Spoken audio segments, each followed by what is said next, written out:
اللهم صل على محمد وآل محمد. اعوذ باللہ السمیع العلیم من الشیطان اللعین الرجیم. بسم اللہ الرحمن الرحیم.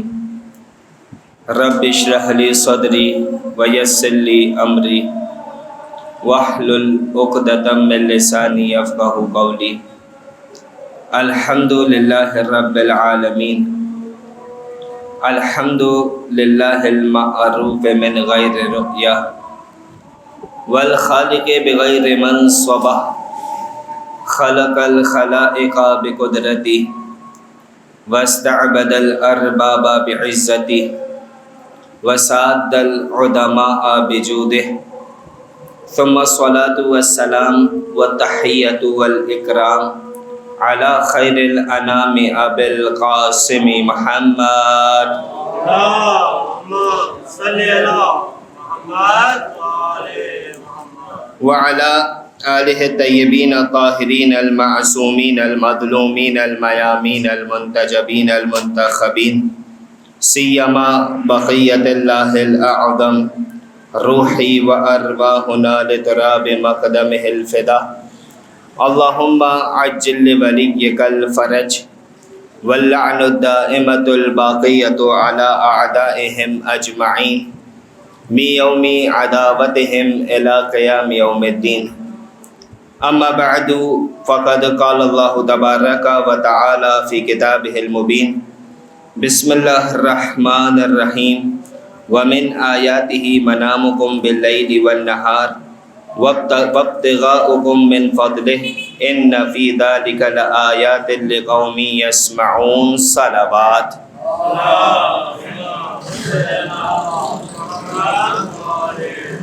بسم اللہ الرحمن الرحیم. اللہم کل ولیک الحجۃ ابن الحسن صلواتک علیہ وعلی آبائہ فی ہذہ الساعہ وفی کل ساعہ ولیاً وحافظاً وقائداً وناصراً ودلیلاً وعینا حتی تسکنہ ارضک طوعا وتمتعہ فیہا طویلا. صلوات.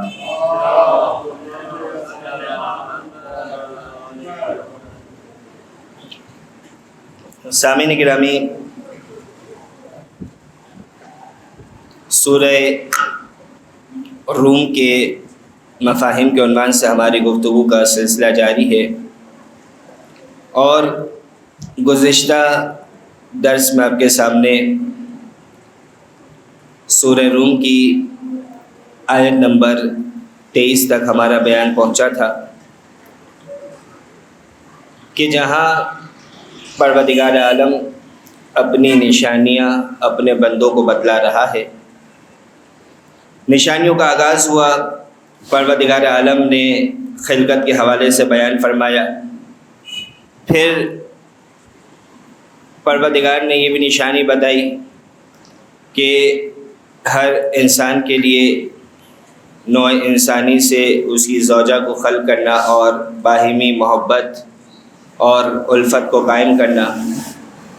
پھر پروردگار عالم نے انہی نشانیوں میں یہ بات بھی واضح کی کہ اللہ کی نشانیوں میں سے انسان کو جو نیند نصیب ہو رہی ہے، جو انسان رات کے وقت سوتا ہے، یہ بھی اللہ کی نشانی ہے کہ جس کے حوالے سے آج بیان ہوگا.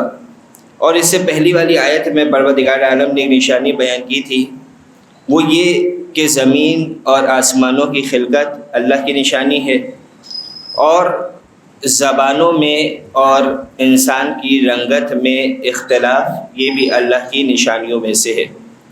تو یہ تمام نشانیاں پروردگار عالم اس سورہ میں گنوا رہا.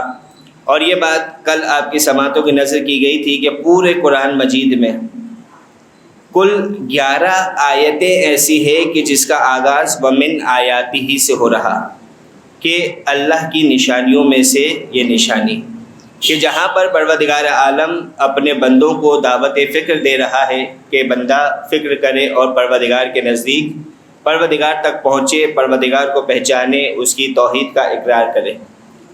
تو ان 11 آیتوں میں سے 7 آیتیں خود اس سورہ روم میں ہمیں ملتی ہے، یعنی پورے قرآن مجید میں کل 11 آیتیں ایسی ہیں، اس میں سے 7 آیتیں سورہ روم میں ہے، اور سورہ روم میں بھی 6 آیتیں ہمیں بالکل لگاتار نظر آتی ہے، اور جو 7ویں آیت ہے وہ اس سورہ کی آیت نمبر 46 ہے، کہ جیسے گفتگو آگے انشاءاللہ بڑھے گی تو وہ آیت آپ کے سامنے بیان کی جائے گی۔ پروردگار عالم کیا فرما رہا کہ وَمِنْ آیَاتِهِ، کہ اللہ کی نشانیوں میں سے ہے مَنَامُكُمْ بِاللَّيْلِ وَالنَّهَارِ، کہ تمہارا سونا رات میں اور دن کے کچھ حصے میں، وَابْتِغَاؤُكُمْ مِنْ فَضْلِهِ، اور اللہ کے فضل سے اپنی روزی کو تلاش کرنا، إِنَّ فِي ذَلِكَ لَآيَاتٍ لِقَوْمٍ يَسْمَعُونَ، یہ سننے والی قوم کے لیے اللہ کی نشانی ہے۔ اب یہاں پر کل ہماری گفتگو کا آغاز ہوا تھا پروردگار کی اس نعمت کے حوالے سے کہ نیند پروردگار کی ایک بڑی نعمت ہے،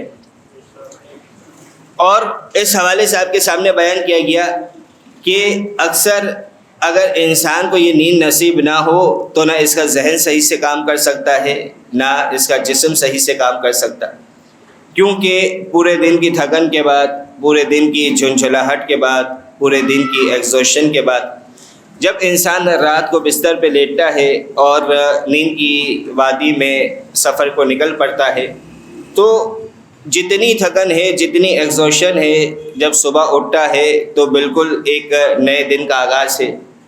ایسا محسوس ہوتا ہے کہ پرانی ساری ایگزوشنز، پرانی ساری تھکن، پرانی جتنے بھی خیالات تھے اس کے ذہن سے محو ہو گئے۔ تو یہ پروردگار کی طرف سے ایک بڑی نعمت کہ جو خود میڈیٹیشن بھی ہے اور میڈیکیشن بھی ہے، کہ یہاں انسان کو سکون بھی مل رہا ہے اور کافی بیماریوں کے علاج کے طور پر بھی نیند کافی مفید ثابت ہوتی ہے۔ اب یہاں پر ایک بات عرض کرنا چاہوں گا کہ خود یہ نیند کی اہمیت تاکہ واضح ہو سکے کہ ہم دیکھتے ہیں مختلف اقوام کے جو طریقہ کار ہے، یا مثال کے طور پر مجرموں کو جو سزائیں دی جاتی ہے، ان سزاؤں میں خطرناک ترین سزا جو ہے، ایک سزا یہ شمار کی جاتی ہے کہ جسے قید کیا گیا ہے اسے سونے نہ دیا جائے، یعنی بہت خطرناک سزا ہے، یعنی تکلیفیں وغیرہ سب اپنے مقام پر، لیکن یہ تکلیفیں دور کیسے ہوتی ہے؟ سونے کے ذریعے سے۔ جب اسے سونے ہی نہیں دیا جائے گا اس کا مطلب آہستہ آہستہ وہ بندہ بالکل ڈھیر ہو جائے گا، کچھ بچے گا ہی نہیں، نہ اس کا ذہن صحیح سے کام کرے گا، نہ اس کا ذہن خود کا دفاع کرنے کی قدرت رکھ پائے گا، یعنی جتنی اس کی طاقتیں تھی آہستہ آہستہ وہ طاقتیں ختم ہوتی چلے جائے گی۔ تو ایک بڑی سزا ہے، اور اس کے مقابلے میں پروردگار کی طرف سے بڑی نعمت بھی ہے یہ نیند کے جس کے ذریعے سے انسان سکون حاصل کرتا ہے۔ لیکن ایک بات یہاں پر بھی قابل غور ہے کہ نیند کے بھی مختلف مراحل اور مختلف اسٹیجز ہوا کرتے ہیں۔ ایک مرتبہ اگر ہم اپنی نارمل معاشرے کی زبان میں کہا جائے تو کہا جاتا ہے کچی نیند، کہ جسے غنودگی سے بھی تعبیر کیا جاتا ہے، یا غنودگی سے ایک درجہ اوپر غنودگی، تو پھر انسان کچھ نہ کچھ حواس میں ہوتا، یعنی بے چینی والی نیند، سکون والی نیند نہیں۔ ایک نیند ہوتی ہے بے چینی والی، یعنی ہلکی سی بھی آہٹ ہو، ہلکی سی بھی سرسراہٹ ہو، فوراً سے انسان کی آنکھ کھل جائے گی۔ جب میڈیکلی بھی نیند کے ان مختلف فارمز کو کمپیئر کیا جاتا ہے تو یہ جو کچی نیند جسے ہم کہتے ہیں یہ مفید ہے، لیکن اتنی مفید نہیں ہے کہ جتنی مفید وہ پرسکون نیند ہے، کہ جہاں انسان خیالوں کی وادی میں کھو جایا کرتا ہے، دنیا اور ما فیہا سے یہ انسان بیگانہ ہو جایا کرتا ہے۔ یہ نیند کی سب سے پیورسٹ اور اچھی فارم ہے کہ جو انسان کو سکون دیتی، لیکن وہ انسان کے جو بالکل ہی نہیں سو پا رہا، جس کا ذہن بہت زیادہ تھکا ہوا، اکثر ہم نے دیکھا ہے جب کبھی سفر پہ نکلتے ہیں تو اور مسلسل انسان جاگ رہا ہو تو ایسے موقع پر انسان کے لیے کبھی کبھار جو بالکل چند لمحوں کی غنودگی ہوا کرتی ہے، یا فقط کہتے ہیں کہ جو آنکھ بند ہوئی ہے، یہ بھی اسے بہت زیادہ سکون فراہم کر دیتی ہے۔ یعنی ایسا محسوس ہوتا ہے کہ جیسے اسے ایک بوسٹر شاٹ لگا دیا گیا ہو، یا مثال کے طور پہ اس نے 3-4 انرجی ڈرنک کے کین پی لیے ہو پورے، یعنی اچانک سے بالکل پہلے کسی اور اسٹیٹ میں اس کا مائنڈ ہوتا ہے، پہلے کسی اور کنڈیشن میں اس کا ذہن ہوتا ہے، اچانک سے یہ بالکل تبدیلی واقع ہو جاتی. یعنی فقط نیند کیوں، یعنی اب یہ ساری باتیں بہرحال نہ میں ڈاکٹر ہوں، ہو سکتا ہے آپ میں سے کوئی میڈیکل انفارمیشن رکھتا ہوں میڈیکل کے حوالے سے، لیکن یہ جو تفصیلات میرے علم میں ہے اسے بیان کرنے کا مقصد کیا کہ میں عام سا انسان تھوڑی بہت ریسرچ کر لیتا ہوں، تھوڑا بہت علم حاصل کر لیتا ہوں جو آپ تک پہنچانے کی کوشش کرتا ہوں. وہ جب تھوڑی سی ریسرچ کے بعد اس دین کے اتنے کمالات بیان کر سکتا ہے، تو جو اس دین کا خالق ہے اس نے کس مقصد کے لیے اس دین کو بنایا ہم تصور تک نہیں کر سکتے. یعنی جب انسان حقیقت میں اس دین پر غور کرنے لگے تو خود بخود اس کی اہمیت کا اندازہ ہوگا، اور واقعاً انسان شکر کرے گا اس ذات کا کہ جس نے انسان کو اس نعمت سے نوازا. نتیجہ کیا نکلے گا؟ انسان خدا تک پہنچ جائے گا. صلوات پڑھیے گا محمد و آل محمد پر.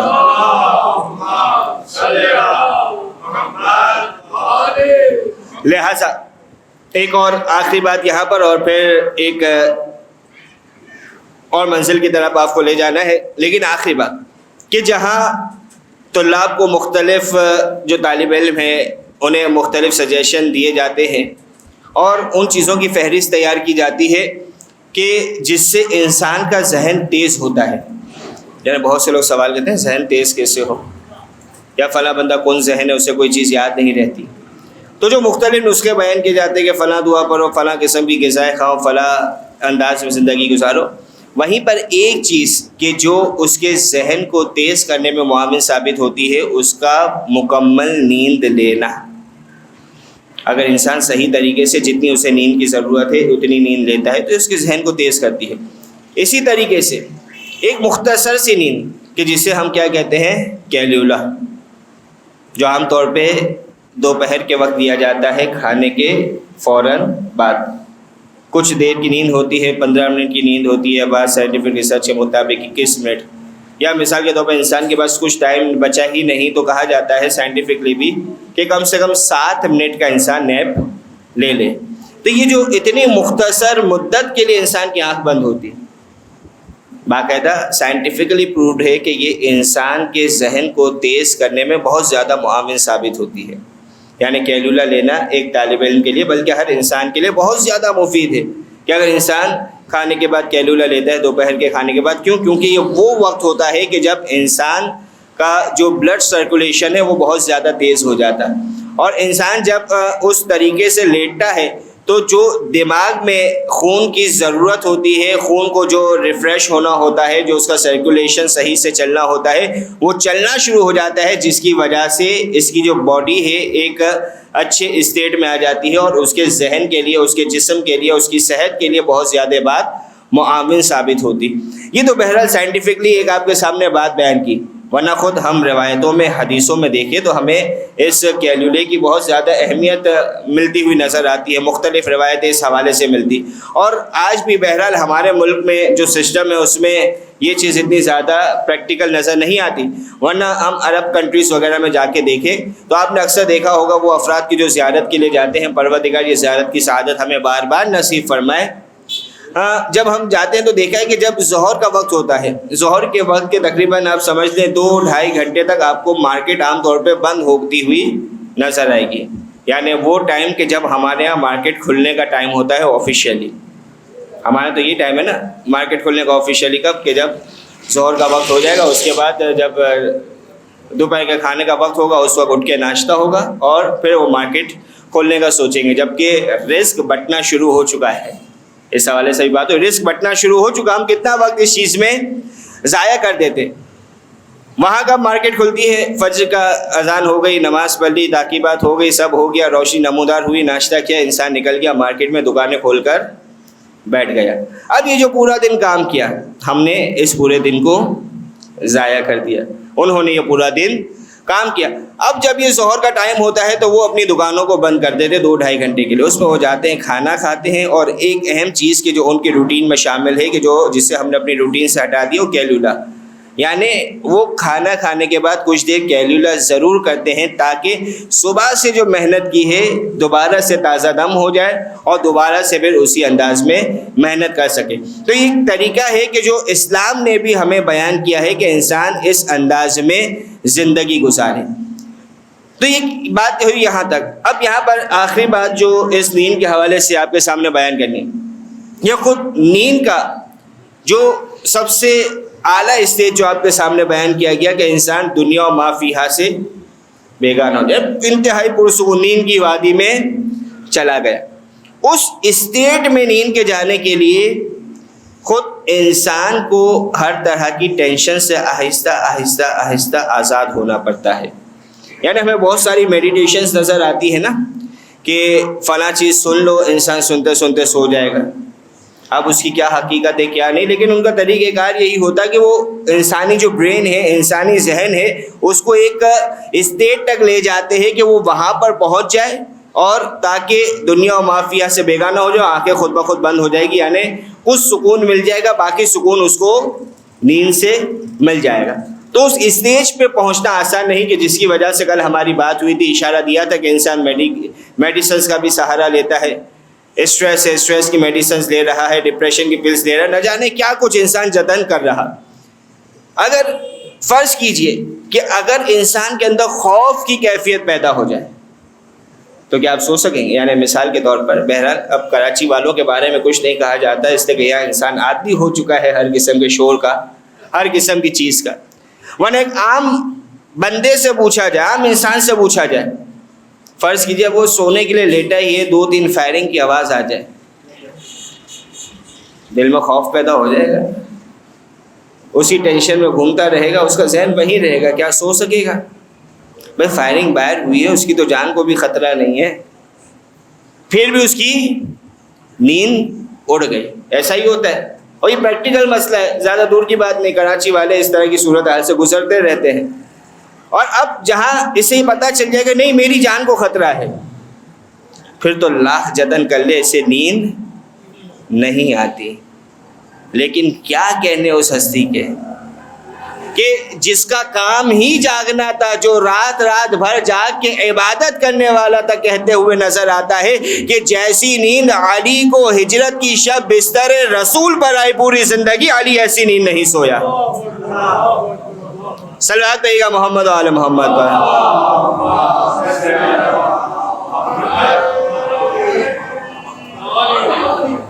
تو یہ کون سی کیفیت ہے؟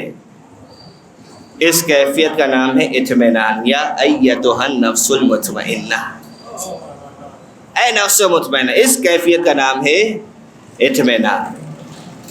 یعنی تلواروں کے سائے میں سونا آسان بات نہیں. بہرحال بات سے بات نکلی, اور مولا کا ذکر ہونا چاہیے, یہی تو ہمارا طریقہ کار ہے. تو نیند کی اہمیت آپ کے سامنے واضح.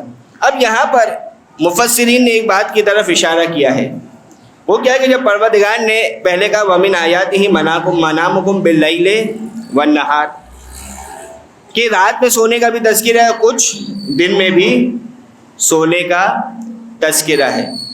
پھر پروردگار کیا فرما رہا, وَابْتِغَاؤُكُمْ مِنْ فَضْلِهِ, اور اس کے بعد تمہارا رزق کی تلاش میں نکل جانا, یا تمہارا رزق کو تلاش کرنا. یعنی یہاں ایک اہم چیز کی طرف اشارہ کیا کہ خود رزق کی تلاش سے اس نیند کا بڑا تعلق ہے. یعنی کہا کہ پہلے سو, پھر اٹھنے کے بعد رزق کی تلاش کے لیے نکلو. یعنی خود اس رزق کی تلاش سے انسان کے سونے کا تعلق. اگر فقط انسان جاگتا رہے گا تو خود اپنے آپ کو نقصان پہنچا رہا ہے. یعنی بسا اوقات ہم کام کرنے میں اتنے زیادہ مگن ہو جاتے ہیں اور کہتے نہیں بس کام کرتے رہنا. جو نیسیسٹیز ہے زندگی کی, جو ضرورت ہے زندگی کی, اسے ہم ترک کر دیتے. حالانکہ نیند کو ترک کیا, آرام کو ترک کیا, کتنا زیادہ کام کر لے گا. 2 پیسے زیادہ کمائے گا. اب یہ جو 2 پیسے اس نے زیادہ کمائے ہیں، 4 پیسے اس کی دوائیوں میں، علاج میں، معالجے میں خرچ ہو جائے تو اس 2 پیسے زیادہ کمانے کا فائدہ، کچھ فائدہ ہوا کہ نہیں ہوا؟ یعنی فرض کرے دن کے اس نے 2000 روپے زیادہ کما لیے، لیکن بیمار ہو گیا اور ایسا بیمار ہوا اب روز کے 4000 روپے اسے اس بیماری کے لیے خرچ کرنے، تو اس محنت کا فائدہ کیا ہوا؟ اس سے اچھا پہلے 2 پیسے کم کما لیتا، کم سے کم بیمار تو نہیں ہوتا، سکون سے تو اپنی زندگی گزارتا.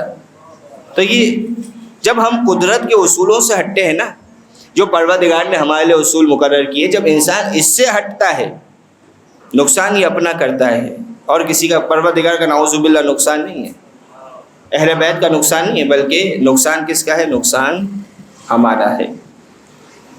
وابتغاءکم من فضلہ. اور یہاں پر ایک بات اور انسان یاد رکھے کہ جو رزق کی تلاش ہے اللہ کی فضل سے ہے، یہ انسان کی اپنی محنت نہیں ہے. محنت کرنا انسان کا فرض ہے. یہ پروردگار نے کہا لیس للانسان الا ما سعی، کہ انسان کو وہی کچھ ملتا ہے کہ جس کی سعی کرتا ہے. تو پروردگار نے اصول بنا کر انسان کو دے دیا کہ محنت کرنا تمہارا کام ہے، اس محنت کا عوض دینا ہمارا کام ہے. اور یہی وجہ کہ جہاں قرآن میں پروردگار نے انفاق کا تذکرہ کیا ہے، وہاں پر ایک چیز آپ کو کامن نظر آئے گی. سورہ بقرہ میں پہلے بھی بیان ہو چکا، الف لام میم ذالک الکتاب لا ریب فیہ ھدی للمتقین الذین یؤمنون بالغیب ویقیمون الصلاۃ ومما رزقناہم ينفقون. یہ کس میں سے یہ خرچ کر رہے ہیں؟ کہ جو ہم نے انہیں رزق عطا کیا ہے. یعنی رزق عطا کرنا کس کا کام ہے؟ پروردگار کا کام. اور اس میں وقت کا کتنا تعلق ہے، کتنا تعلق ہے وقت کا، یہ روایت میں کئی مرتبہ آپ کے سامنے بیان کر چکا، لیکن جب اس رزق کی بات آئی ہے تو اس روایت کو ایک اور مرتبہ بیان کر رہا. ثابت ابن دینار، چوتھے امام علی ابن الحسین زین العابدین علیہ السلام،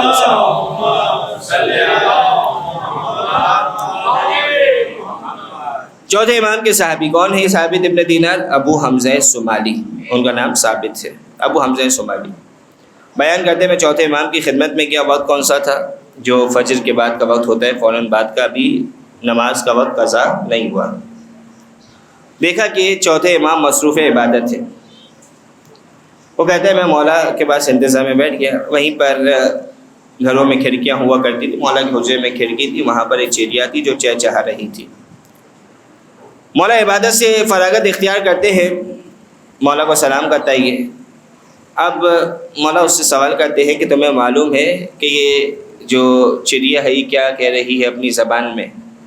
کہا مولا آپ بہتر جانتے ہیں، میں تو پرندوں کی زبان نہیں جانتا. مولا نے فرمایا کہ یہ ہم سے اس رزق کا تقاضا کر رہی ہے کہ جو خدا نے اس کے لیے مقرر کر رکھا ہے. پھر مولا فرماتے ہیں کہ یہ جو وقت ہے نا، یہ جو وقت ہے، کس وقت کی بات ہو رہی تھی؟ فجر سے، فجر قضا ہونے کا وقت، کہ جب روشنی نمودار ہو جائے. کہا جاتا ہے نا کہ جب تک روشنی نمودار نہ ہو جائے اس وقت انسان نہ سوئے. مولا فرماتے ہیں کہ اے ثابت، یہ جو وقت ہے نا کہ جب روشنی نمودار ہو رہی ہوتی ہے، اس وقت سویا نہیں کرو. کیوں؟ کیونکہ یہ وہ وقت ہے کہ پروردگار انسان کے رزق کو مقرر کرتا ہے اور ہمارے ہاتھوں سے اس رزق کو تقسیم کرتا ہے. اللہ محمد وعلی محمد.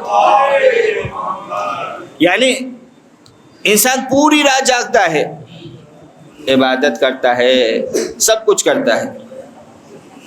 یہاں فجر کی نماز پڑھی، وہاں نیند کی وادی میں کھو گیا، ختم.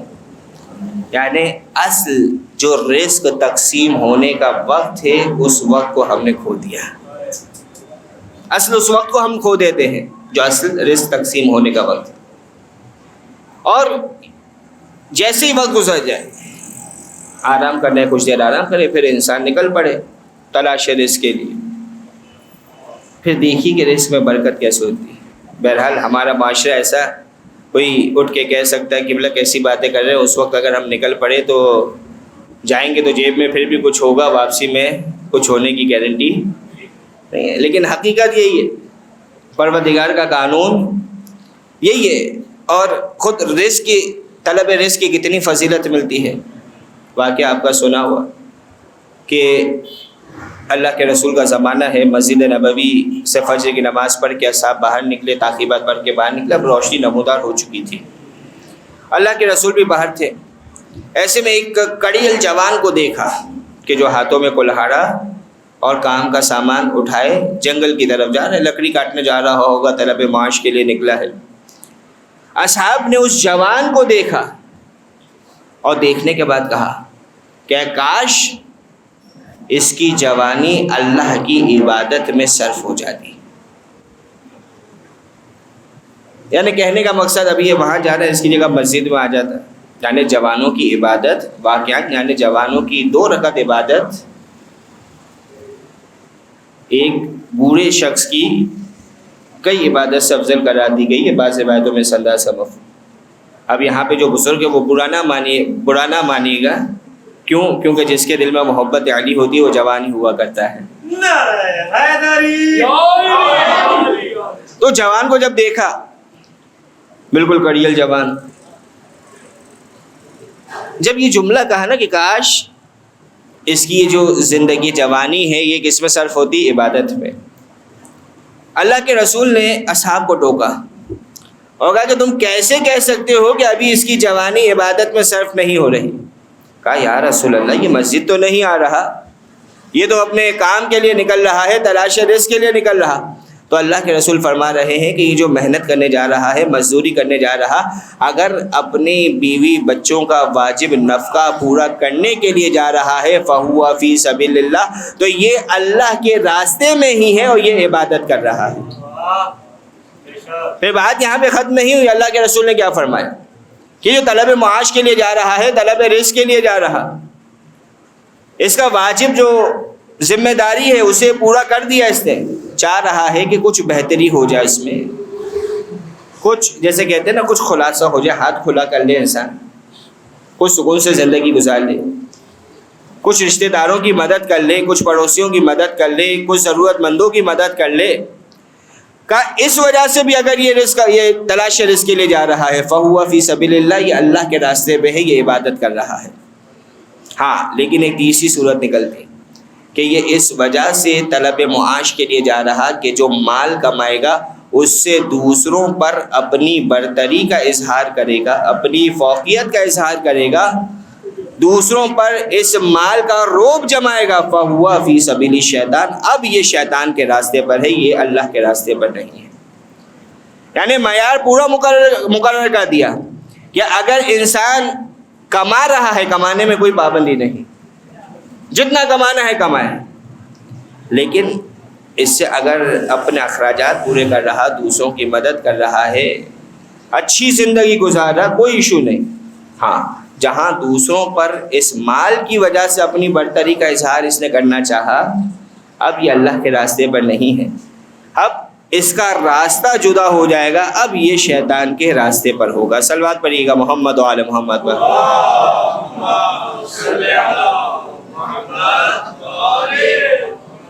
تو پروردگار نے کیا فرمایا کہ وَمِنْ آیَاتِهِ مَنَامُكُمْ بِاللَّيْلِ وَالنَّهَارِ، کہ تمہارا رات میں سو جانا اور دن میں، رات تو دن میں سو جانا اور دن میں اس کے فضل سے رزق تلاش کرنا اس کی نشانیوں میں سے ہے۔ إِنَّ فِي ذَلِكَ لَآيَاتٍ لِقَوْمٍ يَسْمَعُونَ، اور یہ بے شک سننے والی قوم کے لیے اللہ کی نشانیاں ہیں۔ پھر پروردگار عالم فرما رہا وَمِنْ آیَاتِهِ، اور اللہ کی نشانیوں میں سے کیا ہے؟ اللہ کی نشانیوں میں سے یُریکُمُ الْبَرْقَ، تمہیں بجلی کو چمکتے ہوئے دکھانا، خوفاً وطمعاً، کبھی یہ بجلی کا چمکنا تمہارے دل میں خوف پیدا کرتا ہے تو کبھی امید پیدا کرتا ہے۔ یعنی کیا مطلب؟ بجلی چمکتی ہے، یہ اللہ کی نشانی ہے کہ بجلی چمکتی ہے۔ خوف کیسے پیدا ہوتا ہے؟ انسان کے دل میں خوف پیدا ہوتا ہے کہ اگر نعوذ باللہ خدا نہ کرے بجلی کہیں گری تو سب کچھ جل کے خاکسر ہو جائے گا۔ اور ایسا ہوتا ہے، پریکٹیکلی مثال میں نظر آتا ہے کہ کہیں بجلی گر جائے وہ چیز جل کے خاکستر ہو جایا کرتی ہے، ختم ہو جایا کرتی ہے۔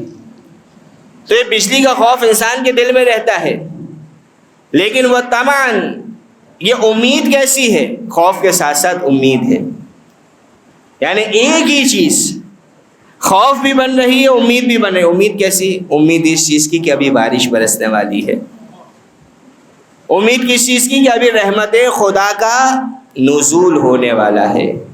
یعنی یہ پروردگار کا ہی کمال ہے کہ ایک ہی چیز خوف بھی بن رہی ہے اور امید بھی بن رہی ہے، اور یہ خوف کو ختم بھی امید ہی کرتی ہوئی نظر آتی ہے۔ یہی تو وجہ کہ نا امیدی کو کفر سے تعبیر کیا جاتا ہے۔ انسان کو پروردگار کی ذات سے کبھی نا امید نہیں رہنا چاہیے۔ تمام امیدیں خدا کی طرف ہی پلٹتی ہے، اس کی بازگشت خدا کی طرف ہی ہے۔ یعنی ایک بجلی جو پروردگار چمکا رہا، خوف بھی ہے کہ کہیں گر نہ جائے، کہیں انسان جل نہ جائے، کہیں یہ نقصان نہ پہنچا دے، اور امید بھی ہے کس کے لیے؟ بارش کے برسنے کے لیے۔ وَيُنَزِّلُ مِنَ السَّمَاءِ مَاءً، اور کیا ہے اللہ کی نشانیوں میں سے؟ آسمان سے پانی کو نازل کرنا، آسمان سے پانی کو برسانا۔ اب پروردگار جب آسمان سے پانی کو برساتا ہے تو کیا کرتا ہے؟ اس سے کیا ہوتا ہے؟ فَيُحْيِي بِهِ الْأَرْضَ بَعْدَ مَوْتِهَا، پہلے بات ہوئی تھی نا کل والی گفتگو میں اس کے حوالے سے، کہ اس برستے ہوئے پانی کے ذریعے سے پروردگار عالم مردہ زمین کو زندہ کیا کرتا ہے۔ اسی پانی کے ذریعے سے خدا زمین کو زندگی دے رہا، اس کی مرنے کے بعد، اس کی موت کے بعد۔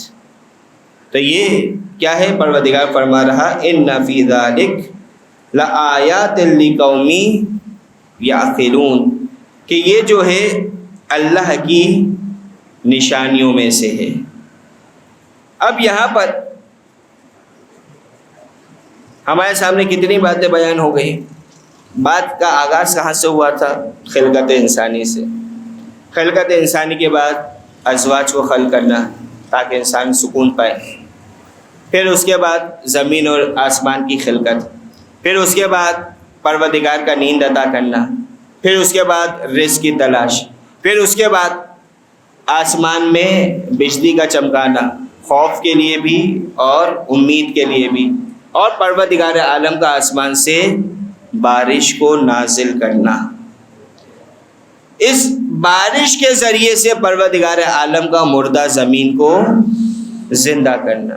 کتنی نشانیاں کچھ آیتوں میں پروردگار عالم نے بیان کر دی، اور ان میں سے ہر نشانی ایسی ہے، یعنی انسان اگر اس پہ سوچنا شروع تو کرے، تحقیق کرنا شروع کرے، خود بخود پروردگار عالم تک پہنچے گا۔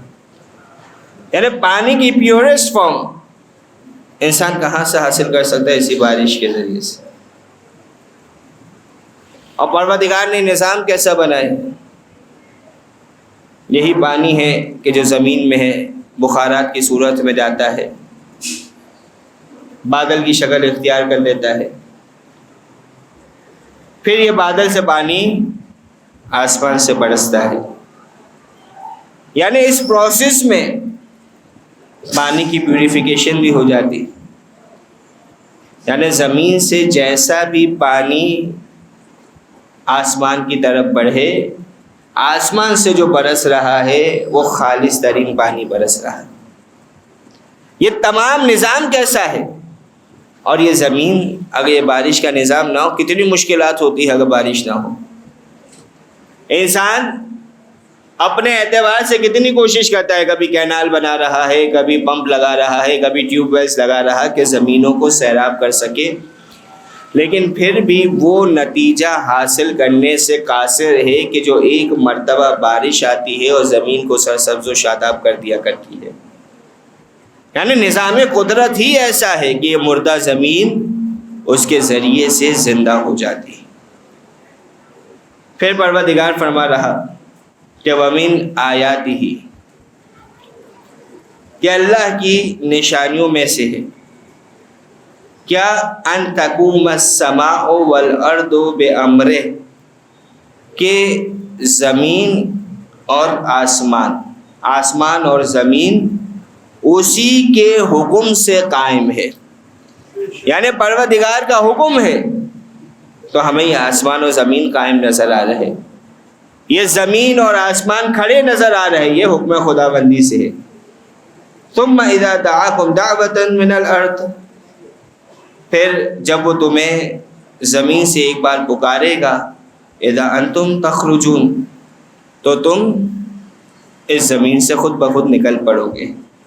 یعنی بات ہماری اگر دیکھا جائے پہلی نشانی سے پہلے والی آیت میں دیکھا جائے تو معاد پہ ختم ہوئی تھی، پھر خلقت سے بات شروع ہوئی تھی اور دوبارہ معاد کی طرف آ گئی، قیامت کی طرف آ گئی.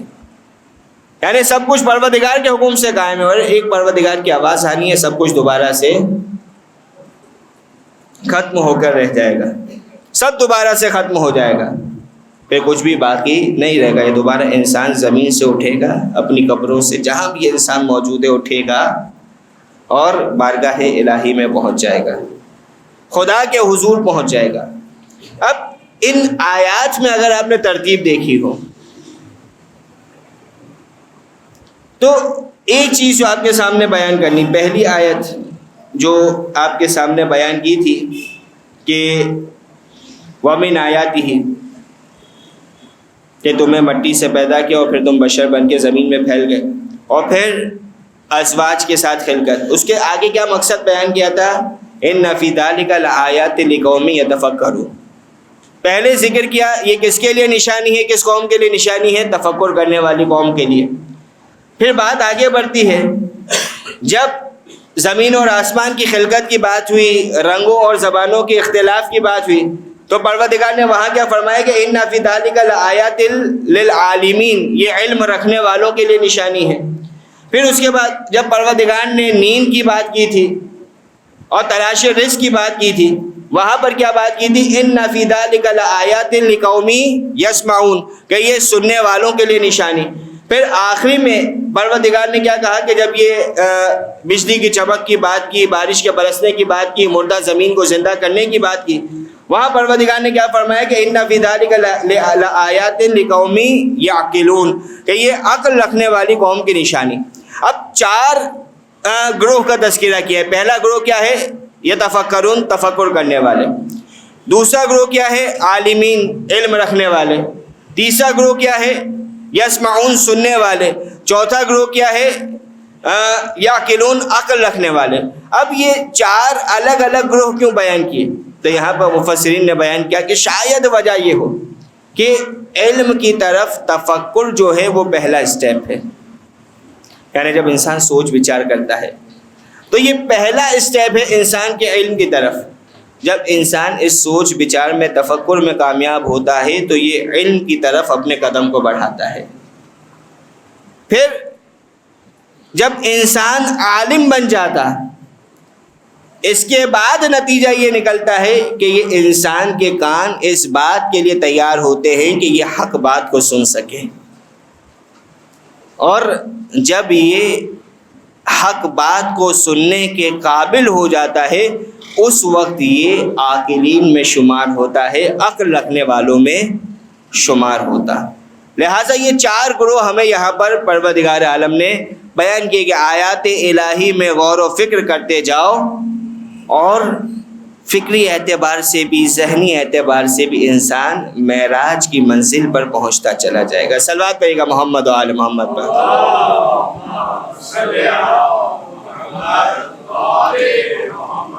تو یہ مجھے آپ جیسے عام انسانوں کی بات، ورنہ ایسی ہستیاں بھی نظر آتی ہمیں تاریخ میں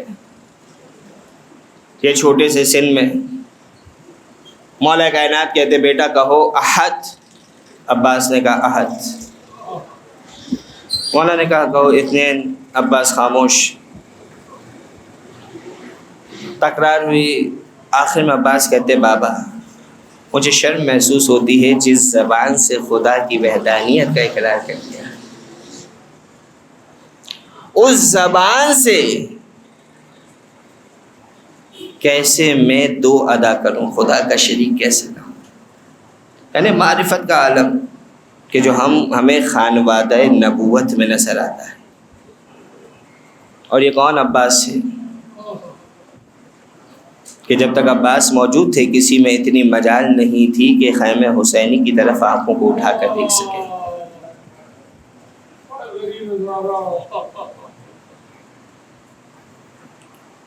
عزاداروں، عجیب روایت ملتی ہے، 2 جملے سنتے جائیے، کہ خود مختار کے سامنے حرملہ یہ بیان کرتا ہے کہ جو اس نے اپنے 3 تیر گنوائے مختار کے سامنے کہ جو اس نے کربلا کے میدان میں چلوائے، اس میں سے ایک تیر جانتے ہیں کون سا تیر تھا؟ حرملہ کا. وہ لعین بیان کرتا ہے کہ جب عباس دریا کنارے سے خیمہ حسینی کی جانب بڑھ رہے تھے، عباس کا دایاں بازو قلم ہوا، بایاں بازو قلم ہوا، عباس پہ تیروں کی برسات ہوئی، حملہ ہوتے جا رہا، لیکن عباس اب بھی پشت فرس پہ موجود ہے اور مسلسل خیمہ حسینی کی جانب بڑھتے جا رہے ہیں. عزادار عمر سعد لعین نے حرملہ سے کہا کہ حرملہ، عباس خیمے تک نہ پہنچ پائے. اب یہ حرملہ کہتا ہے کہ یہ عباس کو بڑی گہری نظر سے دیکھتے جا رہا تھا کہ اب محسوس ہوا اسے کہ کوئی ایک چیز ایسی ہے کہ جس کی عباس حفاظت کر رہے ہیں، کوئی ایک چیز ایسی ہے کہ جس میں عباس کی جان نظر آ رہی ہے، کہ اگر کوئی تیر یا تلوار یا تبر اس جانب آنا چاہتا ہے تو عباس کبھی اپنے کٹے ہوئے شانوں کو آگے بڑھا دیتے ہیں، کبھی اپنے سر کو آگے بڑھا دیتے، کبھی اپنے سینے کو آگے بڑھا دیتے، لیکن اسے نقصان نہیں پہنچتے دے رہے. عزادارو حرملہ کہتا ہے کہ جب اس نے غور سے دیکھا نا تو عباس کی گردن میں اسے ایک چھوٹی سی مشق نظر آئی. ہاں عزادارو، یہ مشق سکینہ تھی. حرملہ کہتا ہے کہ جیسے ہی اس نے اس مشق کو دیکھا نا، ایک مرتبہ تیر کو کمان سے جوڑا ہے، اب تیر حرمل چلنا تھا، مشق سکینہ چھڑتی ہے، پانی بہتا ہے.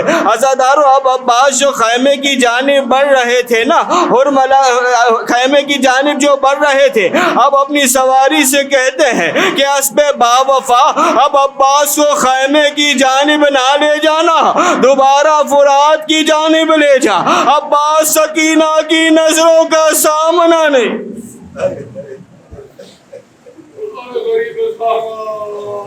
الا ولعنت اللہ علی القوم الظالمین وسیعلم الذین ظلموا ای منقلب ینقلبون. بار الہ ذکر کو اپنی بارگاہ میں قبول فرما.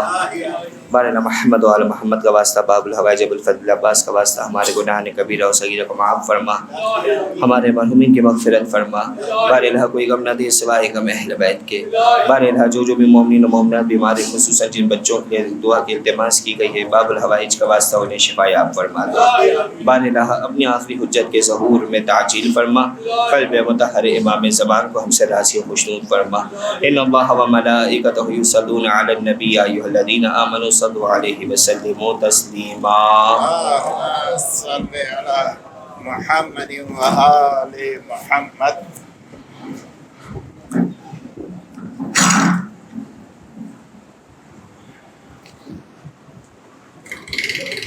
پر محمد و آل محمد صلوات. اللہم صلی علی محمد و آل محمد.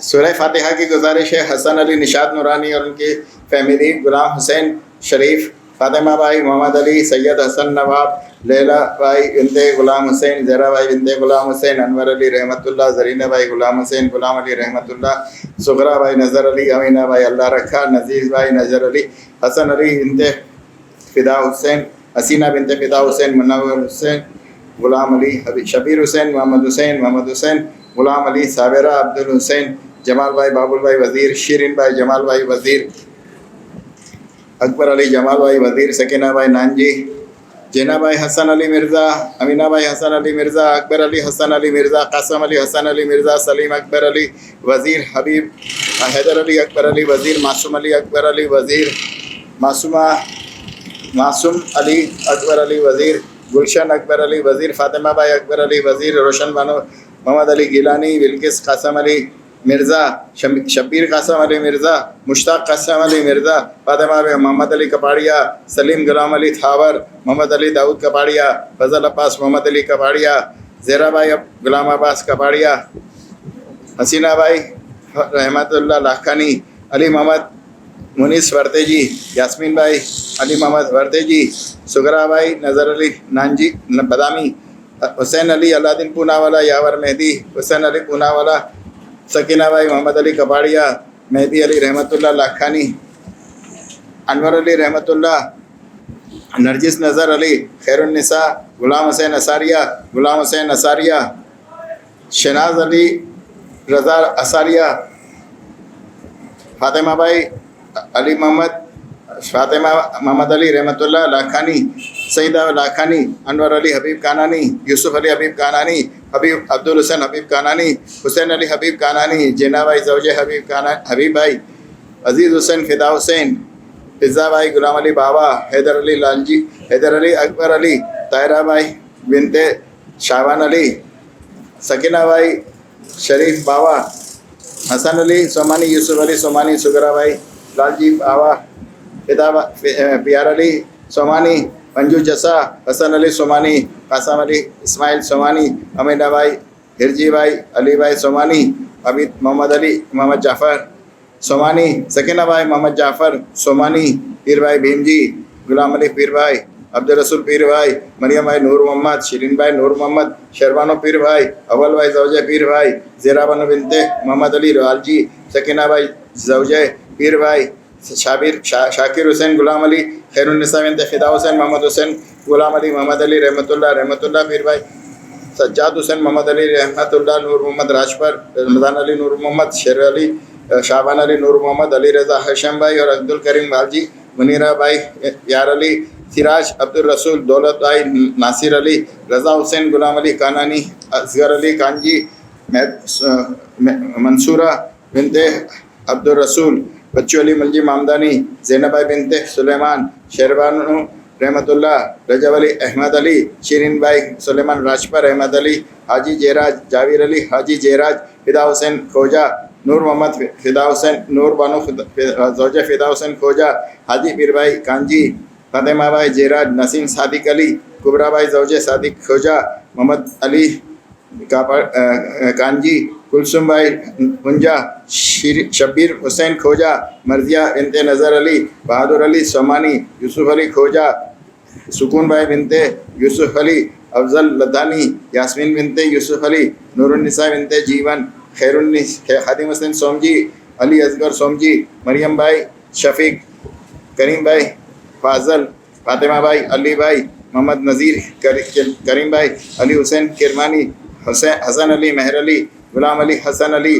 ریاض حسین حسن علی، لیاقت حسین حسن علی، معصومہ بانو حسن علی، گلبانو اور ہیمانی فیملی، حبیب حاجی وزیر علی ابراہیم میوہ والا اور ان کے رشتہ دار، یوسف علی موربی والا ان کے رشتہ دار، محمد رضا موربی والا اور شہدائے ملت، نور محمد علی افریقہ والا، کلثوم بھائی بنت جعفر، رضوان علی امیر علی، محمد حسین افریقہ والا، حیدر علی حبیب قاسم منوری، نور محمد کرم علی، سکینہ بھائی حسن علی، زوار حسین نور محمد، برکت علی نور محمد، نثار علی نور محمد، گلشن اکبر علی، انصار حسین، روشن علی، دلاور حسین، روشن علی، گلبانو نور محمد، کنیز رمضان علی، محمد حسین رمضان علی فقیر محمد، سگرا بھائی بنت موسیٰ، اکبر علی فقیر محمد، امینہ بھائی اکبر علی، زرینہ بھائی اکبر علی، کلثوم بنت اکبر علی، امیر علی پٹیل، رجب علی نظر علی، حسین علی بندے علی، فضل عباس، محمد علی کپاڑیا، فاطمہ کپاڑیا، فاطمۃ الزہرا بنت سمیہ، غلام عباس، برکت علی، فاطمہ بھائی رجب علی امیری، محمد حسین رجب علی امیری، رضیہ بھائی وزیر علی نایانی، علی رضا ترمسی، اکبر علی حاجی والجی اور ان کی زوجہ، وسرام اور ان کی زوجہ، ان کے مرحومین قاسم علی کرمانی اور ان کی زوجہ، محمد حسین بالو بھائی اور ان کی زوجہ، علی حسین فدا حسین راجانی اور ان کے رشتہ دار، قاسم علی قمر الدین وکیل، سکینہ بھائی جعفر علی وکیل، سلطان علی نور علی، غلام عباس کرمانی اور ان کی زوجہ، اصغر علی شیر محمد، زرینہ بھائی اکبر علی، علی اصغر، غلام عباس، برکت علی محمد علی داؤدانی، کلثوم بنت اکبر علی فقیر محمد، شگرا بھائی زوجہ اکبر علی، حسین علی، جعفر علی، خیر النساء بنت رمضان علی، شیر محمد اکرم علی، سکینہ بھائی موتی، داؤد علی ککریا والا، زرینہ بھائی داؤد علی اللہ رکھا، قاسم علی، کلثوم بھائی، ڈایا بھائی، علی رضا، داؤد علی، علی محمد قاسم علی، زیرا بھائی، روزے علی محمد، زرینہ بھائی بنت بچو بھائی، حسین علی، علی محمد، معصومہ اللہ رکھا، حیدر علی محسن، عنایت علی، عبد الرسول، شہاب الدین، غلام عباس، علی محمد، عبداللہ، منیرہ بنت شیر علی فاضل، کنیز فاطمہ بنت امیر علی، فرزانہ بانو، روشن علی کرجت والا، حاجی ڈاکٹر یوسف علی تھاورانی اور ان کے رشتہ دار، رضیہ بھائی، عبد المہدی اور زوجہ ڈاکٹر یوسف تھاورانی، علی رضا، باقر علی کھیتانی، محمد امین کھیتانی، رجب علی، بندے علی، فاطمہ بھائی، محمد خیمجی، یاسین رضا، اکبر علی، زیب النساء، رجب علی، عابد حسین، محمد حسین، محسن علی، حسن علی، رجب علی، غلام حسین سایانی، زیرا بھائی بنت قاسم علی، حبیب علی، فدا حسین آزاد، لیلا بھائی، حاجی بھائی، فدا حسین، غلام حسین، سگرا بھائی، دتا دیو جی، سکینہ بھائی، غلام حسین، صابرہ، فدا حسین، جعفر علی، رمضان علی، زرینہ بھائی بنت محمد حسین، حبیب علی محمد علی اساریہ، شہید آصف کربلائی، بلال حسین، علی رضا، برکت علی، شیر علی، روشن نذیری، فضا بھائی، شابان علی، گلبانہ بنت کریم خیمجی، منہاس علی لاکھانی، فضا محمد علی، فضا بانو بندے علی، رجب علی سومجی اور ان کی زوجہ شمیم بنت اللہ رکھا اور ان کے رشتہ دار مرحومین، حبیب علی شیر علی اور ان کے رشتہ دار، شیرین بانو بنت حسین علی مرچنٹ اور ان کے رشتہ دار، حیدر علی ترابی اور ان کے رشتہ دار، رضا حسین بادامی، فضا بھائی جیون، زبیر بھائی کی فیملی، محمد علی، محمد حسین، امیر علی، فاطمہ بھائی، حسین علی، سگرا بھائی، حاجی بھائی، امیر علی، زبیر بھائی اور رحمت بھائی رام جی، جمانی فیملی، پارپیا فیملی، دتو فیملی اور بندے علی فیملی کے رشتہ دار مرحومین، تمام مراجعین کرام مرحومین، تمام علماء عظام مرحومین، اس امام بارگاہ کے تمام کارکنان اور ارکان مرحومین، ہم آپ سب کے مرحومین، مولانا صاحب کے مرحومین اور جن کا کوئی فاتحہ پڑھنے والا نہیں رہا، ایک سورہ فاتحہ۔ بسم اللہ الرحمن الرحیم، الحمدللہ رب العالمین، الرحمن الرحیم، مالک یوم الدین، ایاک نعبد و ایاک نستعین، اہدنا الصراط المستقیم، صراط الذین انعمت علیہم غیر المغضوب علیہم ولا الضالین۔ بسم اللہ الرحمن الرحیم، قل هو اللہ احد اللہ الصمد لم یلد ولم یولد ولم یکن لہ کفوا احد۔ بسم اللہ الرحمن الرحیم، قل هو اللہ احد اللہ الصمد لم یلد ولم یولد ولم یکن لہ کفوا احد۔ بسم اللہ الرحمن الرحیم، قل هو اللہ احد قل اللہ الصمد لم یلد ولم یولد ولم یکن لہ کفوا احد۔ ان اللہ و ملائکتہ یصلون علی النبی یا ایھا الذین آمنوا صلوا علیہ وسلموا تسلیما۔ اللہم صل علی محمد وعلی محمد